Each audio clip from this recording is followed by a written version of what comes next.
What's your official title? I'm the Director of Public Works for the City of Norman. So you have a lot of public work to do now. We have a lot of public work to do, yes. Again, my focus is in transportation, stormwater, and of course we collaborate with our water and wastewater partners. But yes, that's certainly a fundamental function of city government.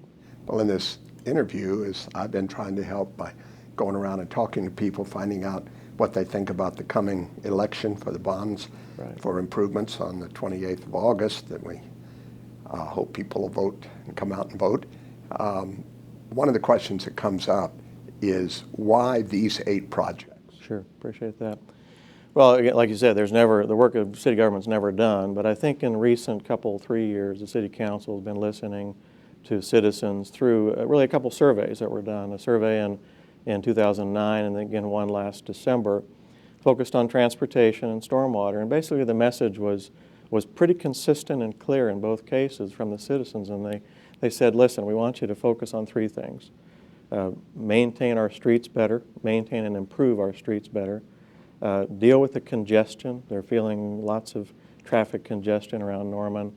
And let's solve some of those stormwater problems that we've had that have been prolific problems in Norman. And then this most recent survey in December really focused on one more point, and that was they really want us to focus on the outer edges of the city, those streets that are sort of rural in nature, but they're growing up, development is growing up around them, and they're beginning to see the same things, congestion and safety problems there. So what I've heard is that the sooner things are done, when you begin to see problems of congestion come up, then the cheaper it'll be rather than wait till much later. So you hope this will help a lot with congestion, bottlenecks, not only central, but out on the, as you say, outer edges or suburbs. Or Absolutely. Yeah. I think the poster child in this package is the West Lindsay Street project from Berry Road to I-35. That is the most congested corridor in the Oklahoma City metropolitan area, not just Norman, but in all of Oklahoma City. And so we're going to deal with that one for the first time in ever, really, in many, many years. But as you said, certainly those outer perimeter streets like 36th Avenue Northwest and 24th East and Cedar Lane, those are growth areas in Norman, and citizens are beginning to see the same things, as you say, in the early stages. So, why not fix it now? Let's fix it before it gets much worse, like Lindsay. And it costs less if you do it now. Absolutely. In fact, that's proven, I think, in this case. Lindsay is a very expensive project.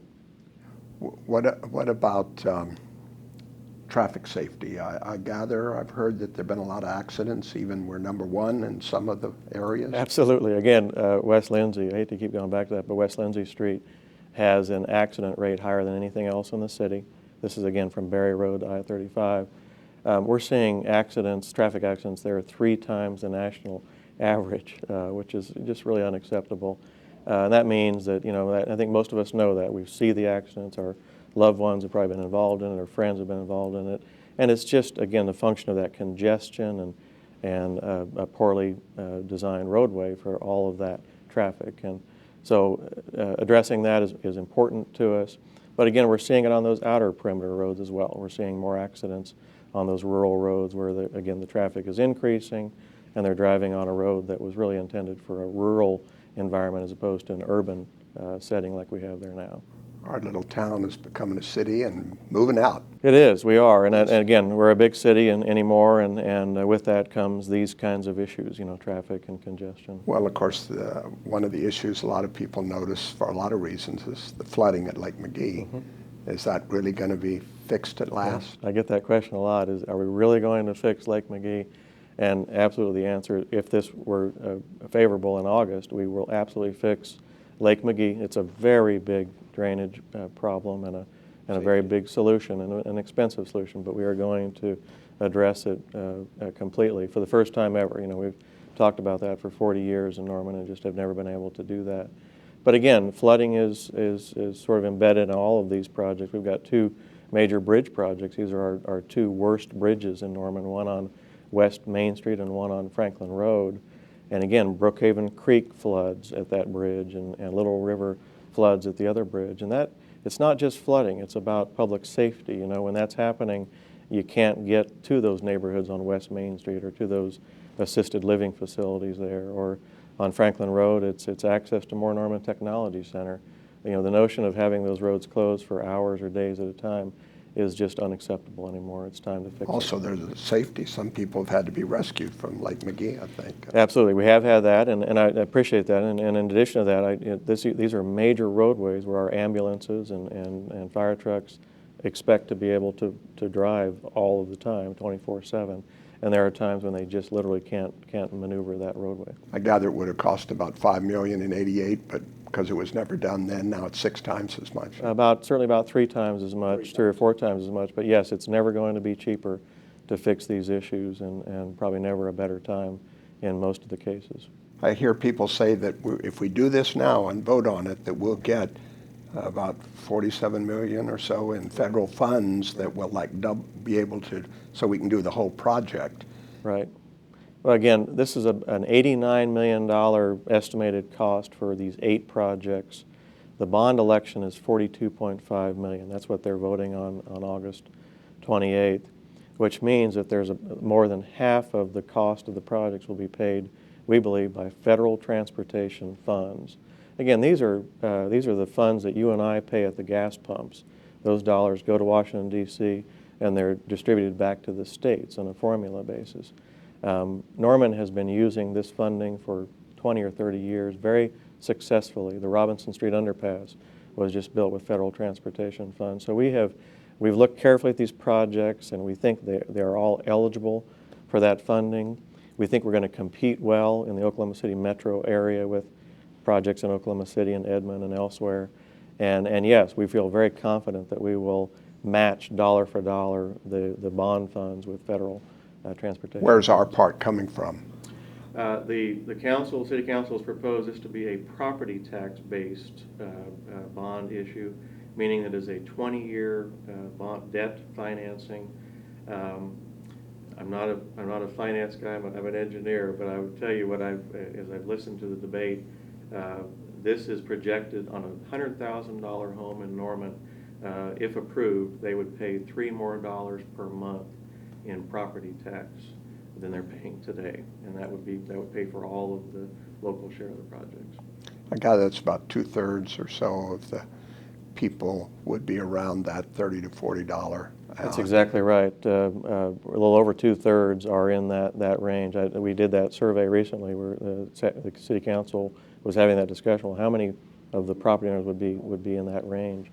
And it's a remarkable number of homes here that are properties that are valued at less than $150,000. Well, and if it's more, I mean, it's a question of we came to this town because we liked it, and that's because other people cared for it before us. Now it's our turn to kind of share some of our earnings to help.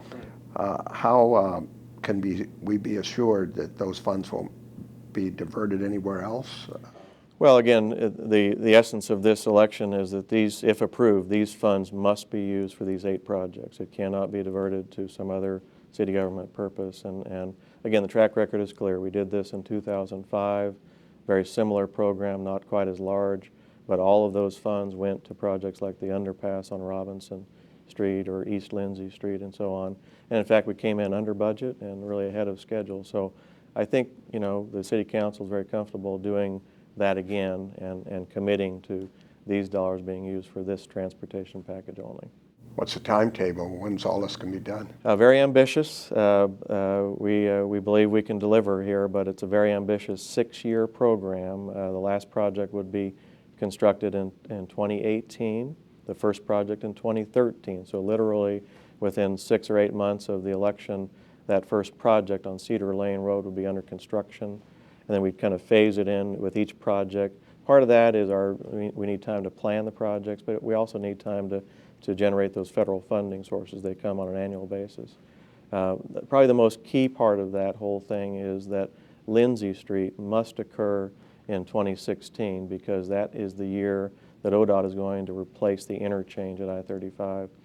And we've heard pretty clearly from certainly the business community that if you're going to do it one time and disrupt the corridor only one time. And that's why we want to merge this local project into the interchange project and have it all done in that same year. I gather also there's some assurance that people can still come and buy from the stores there and there'll be access. Absolutely. It's always, I mean, it's a great fear of business entities, certainly whenever you do a project like this, that it's really going to affect their business. And certainly I can't say that it won't, but we're committed to keeping that corridor open to one lane of traffic in each direction for the duration of the project. And we're going to do our darndest to keep all the driveways open as much as we can. And you did well with the underpass. I think so. You know, we've learned over the years, and I think we understand, I think in this business, that there just is no tolerance for closure and affecting business negatively. That's the purpose of the project, is to enhance the business district, not to hurt it. So what can Norman residents expect when it passes? Well, I if it think I passes? appreciate that. That's a great question. I think that's the essence of our discussion. You know, I think we can expect better roads, just like they've told us. We can expect a reduction in congestion. It's easier to get across town. We can expect the flooding improvements, or the less flooding in those, you know, those prominent locations like Lake McGee.